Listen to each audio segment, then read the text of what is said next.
Aloha.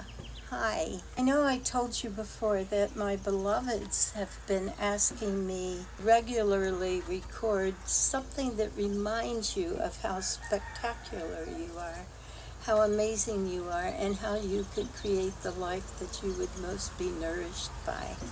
And I am so happy to do that, because now that I'm not busy raising a big family, I'm not busy teaching lots of classes, and instead I'm just here sitting on my porch, and except for the traffic noise, I'm really loving my stillness. So the first thing I want to talk about is you loving yourself. And I'm already laughing about that because it's not possible to love yourself. And so I'll tell you what I know is that most teachers of many traditions say that the very last person you learn to love is yourself, because you already know your deep, dark, messy, yucky urges to hurt, to do violence, to be mean, all those things. And so you think probably that if people really knew you, God really knew you, you couldn't possibly deserve love. So the place I want to go with that is that you never, ever have to deserve or earn love. And that's not because it's not possible, but it probably isn't.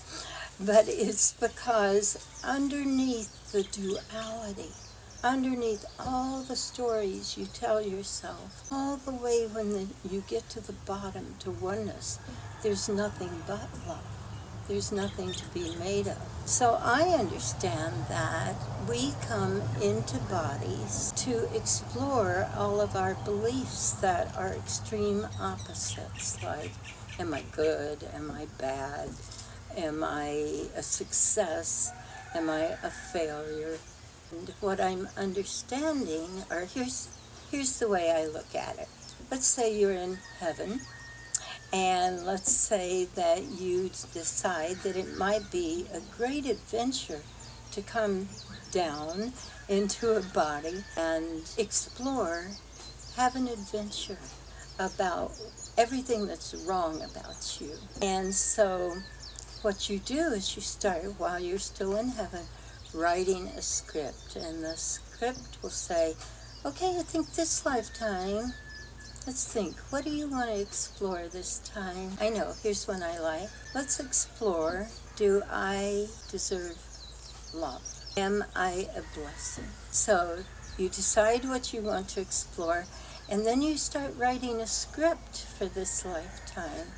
And the script chooses what parents, like, would you like a parent who says, my God, you're the best gift that ever happened to me? And that would be cool, that could be fun. Or you might learn more and change faster by having parents who say, you're useless, I wish you'd never been born, I don't care about you, I wish I never had you. So you see your options for how you go about learning these lessons.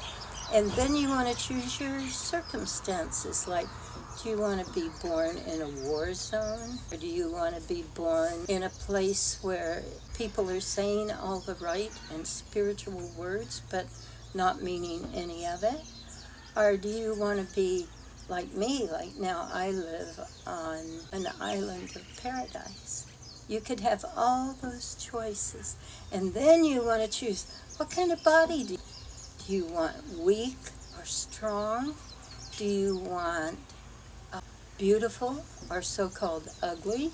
Do you want for people to feel sorry for you and feel pity for you? Or do you want to be really proud of yourself no matter how you look, or whether or not you're able-bodied or not?